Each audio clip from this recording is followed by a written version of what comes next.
প্রিয় প্রশিক্ষণার্থীবৃন্দ, আসসালামু আলাইকুম। আশা করছি আপনার এই লকডাউনের মধ্যে যে যেখানে আছেন সুস্থ আছেন। অনলাইন ক্লাসে আপনাদের স্বাগত জানাচ্ছি।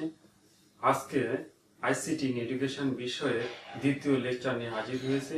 গত ক্লাসে আমি আপনাদের স্প্রেডশিট প্রোগ্রামের বেসিক কিছু বিষয় নিয়ে আলোচনা করেছিলাম। আজকে আরেকটু বেসিক বিষয় নিয়ে আলোচনা করব। তো চলুন শুরু করি। প্রথমে আপনাদের কিছু স্প্রেডশিট প্রোগ্রামে বহুল ব্যবহৃত কিছু সিম্বল দেখাবো। সামগ্রিকভাবে এই সিম্বলগুলোকে স্প্রেডশিট প্রোগ্রামের ভাষায় কি নামে অভিহিত করা হয়? প্রিয় প্রশিক্ষণার্থীবৃন্দ, আপনারা কি বলতে পারেন? হ্যাঁ, প্রিয় প্রশিক্ষণার্থীবৃন্দ, এগুলোকে বলা হয়েছে এক্সেল অপারেটর। তো চলুন আমরা আজকে যে বিষয়টা নিয়ে আলোচনা করব সেটা হচ্ছে এক্সেল অপারেটরস। তো এক্সেল অপারেটর শুরু করার আগেই আমরা জেনে নিই অপারেটরস কি। মাইক্রোসফট এক্সেলে কি করা হয়? ডাটা এন্ট্রি করার পর এই ডাটা নিয়ে কিন্তু অনেক কাজ করতে হয়। যে কাজগুলো আমরা কিরকম কাজ করে থাকি? কিছু যোগ করে থাকি, বিয়োগ করতে থাকি, পার্সেন্টেজ ইত্যাদি ছাড়াও এক ডাটার মধ্যে আরেক ডাটা কি করা হয়? একটা তুলনা করা হয়, একটা সম্পর্ক তৈরি করা হয়। এই যে তুলনা বা সম্পর্ক করার জন্য যে সিম্বল বা ক্যারেক্টার গুলো ইউজ করা হয় সেটাকেই বলা হয়েছে মাইক্রোসফট এক্সেলের অপারেটর। মাইক্রোসফট এক্সেলে কয়েক ধরনের অপারেটর ব্যবহার করা হয়ে থাকে। তো কি কি অপারেটর ব্যবহার করে থাকে আমরা একটু দেখে নিই। প্রথমে কি আছে দেখেন, গাণিতিক অপারেটর বা ইংরেজিতে বলা হয় এটাকে অ্যারিথমেটিক অপারেটর। তারপরে কি আছে দেখেন, রিলেশনাল অথবা লজিক্যাল অথবা কম্পারিজন অপারেটর। তাহলে এই রিলেশনালও যা, কম্পারিজনও তাই এবং লজিক্যালও তাই। এরপরে কি আছে দেখেন, text operator, text concatenation operator, এবং সবশেষে দেখেন কি আছে, রেফারেন্স অপারেটর। তাহলে আমরা আজকে এই চারটা অপারেটর নিয়ে আরেকটু বিশদ আলোচনা করি। আমরা পরের স্লাইডে যাই। প্রথমে আছে যে গাণিতিক অপারেটর। গাণিতিক অপারেটরটা কি করা হয়? সাধারণত যোগ, বিয়োগ, গুণ, ভাগ ইত্যাদির কাজে এগুলোকে ব্যবহার করা হয়ে থাকে। এবং যেহেতু সাধারণ নিউমেরিক কাজে ব্যবহার করা হয় বলে এই ধরনের অপারেটর গুলোকে নিউমেরিক অপারেটর হিসেবেও অভিহিত করা হয়। নিচে কিছু অ্যারিথমেটিক অপারেটর, তাদের নাম, তাদের কাজগুলো আমরা একটু উল্লেখ করছি। প্রথমে লক্ষ্য করেন, প্রথমে কি আছে? অপারেটর। তারপরে কি আছে দেখেন, নাম। তারপরে কি আছে দেখেন, কাজ, এবং শেষে একটা কি আছে, এক্সাম্পল দেওয়া আছে। প্রথমে কি আছে? Plus sign. ইংরেজিতে বলা হচ্ছে প্লাস সাইন। বাংলাতে কি বলে এটাকে? যোগ চিহ্ন। এর কাজ কি হচ্ছে?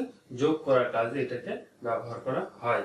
এক্সাম্পল একটা দেওয়া আছে, কি example? Equal to a1 plus a2। এখন প্রশ্ন হচ্ছে এখানে a1 কি? a1টা হচ্ছে সেল অ্যাড্রেস, অর্থাৎ কোন সেলের ভ্যালুটাকে বা ডেটাটাকে আমি যোগ করতে চাচ্ছি। তাহলে প্রথমে কি করব? ইকুয়াল টু সিম্বল দিব, তারপরে কি করব? সেলের অ্যাড্রেসটা দিব, তারপরে এই অপারেটর প্লাস সিম্বলটা দেব, এবং সবশেষে কি করব? যে সেলে আরেকটা সেল অ্যাড্রেস দেব যেটার নাম দিয়েছি a2। তাহলে কিন্তু এখানে এই প্লাস সিম্বলটা অপারেটর হিসেবে ব্যবহৃত হচ্ছে। এরপরে দেখেন, খুব জনপ্রিয় একটা ক্যারেট সিম্বল, আমরা যেটাকে সাধারণত বলি টুপি চিহ্ন। তো এই টুপি চিহ্নের কাজটা কি? সূচকের হিসেবে ব্যবহৃত হয়, আর এক্সপোনেনশিয়াল বা সংখ্যার উপর পাওয়ারের কাজে এটাকে ব্যবহার করা হয়ে থাকে। যেমন একটা এক্সাম্পল দেই, যেমন 5 টু দি পাওয়ার 5 আপনি লিখবেন, তাহলে ইকুয়াল টু 5 ক্যারেট সিম্বল 5 দিয়ে কিবোর্ড থেকে যখনই একটা এন্টার প্রেস করবেন তখনই কিন্তু সাথে সাথে আপনার ফলাফলটা চলে আসবে। আবার এমন হতে পারে যে দুইটা সেলের একটা সেলকে আরেকটা সেলের পাওয়ার হিসাবে আপনি এখানে ইউজ করবেন। তাহলে কি করবেন? প্রথমে একটা ইকুয়াল সাইন দিবেন, পরে কি করবেন? একটা সেল অ্যাড্রেস দিবেন, তারপর কি করবেন? ক্যারেট সিম্বলটা বসাবেন, এরপরে কি করবেন? আরো একটা সেল অ্যাড্রেস দিবেন, এবং সবশেষে কিবোর্ড থেকে যদি এন্টার প্রেস করেন সাথে সাথে আপনার কাঙ্ক্ষিত ফলাফলটা চলে আসবে। ঠিক আছে? রিলেশনাল অপারেটর, প্রোগ্রামে এক বা একাধিক ডেটার মধ্যে তুলনা করার জন্য এই ধরনের অপারেটরকে ব্যবহার করা হয়। এখন কয়েকটা রিলেশনাল অপারেটর কি কি আছে আমরা একটু দেখে নিই। দেখেন, প্রথমে কি আছে? অপারেটর। তারপরে কি আছে দেখেন, নাম, তারপরে দেখেন কি আছে কাজ।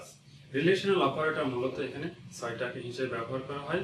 কি আছে প্রথম equal, less than, greater than, less than equal to, তারপরে কি আছে দেখেন গ্রেটার দেন ইকুয়াল টু, এবং সবশেষে যে সিম্বলটা আছে নট ইকুয়াল টু। আপনারা যদি কিবোর্ডে ইউজ করে থাকেন তাহলে দেখবেন এক্সেল যখন আমরা টাইপ করি তখন কিন্তু বা কিবোর্ডের উপরে কিন্তু আপনাদের নট ইকুয়াল টু সিম্বলটা নাই। সেই ক্ষেত্রে নট ইকুয়াল টু সিম্বলটা লেখার জন্য দেখবেন একবার লেস দেন আর এবার কি করা আছে গ্রেটার দেন, এই সিম্বলটাকে ইউজ করা হয়েছে।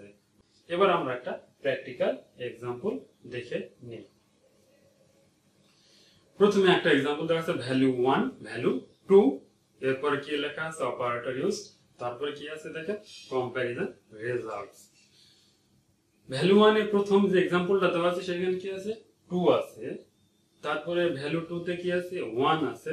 এইখানে যদি আমরা ইকুয়াল অপারেটরটাকে ইউজ করি তাহলে কি হবে, আউটপুট কি হবে ফলস হবে, কারণ 2 এবং 1 সমান নয়। কাজেই এইখানে দেখেন আউটপুটটা কি আসছে ফলস আসছে। তারপরে দেখেন ইয়ার এক্সাম্পলে 5 আছে 4 আছে, এখানে অপারেটর যদি নট ইকুয়াল টু ইউজ করা হয় তাহলে আউটপুট কি আসবে ট্রু, কারণ 5 আর 4 কখনোই সমান নয়। আমরা পরের স্লাইডে যাই। পরের স্লাইডে কি আছে টেক্সট অপারেটর। এটা খুব গুরুত্বপূর্ণ একটা অপারেটর এবং এর নামটাকে বলা হয়েছে অ্যাম্পারস্যান্ড, অর্থাৎ আমরা যেটাকে অ্যান্ড সিম্বল বলে থাকি বা অ্যান্ড সিম্বল নামে চিনে থাকি। আমরা স্প্রেডশিট প্রোগ্রামের ভাষায় এটাকে বলা হয়েছে অ্যাম্পারস্যান্ড। কাজটা কি 2 বা ততোধিক সেলের টেক্সটকে যুক্ত করার জন্যই এই টেক্সট অপারেটরটাকে ইউজ করা হয়। আরো একটা এক্সাম্পল এটার কথা বলি। ধরেন আমার একটা সেলে আছে শামীম আর একটা সেলে আছে মোল্লা।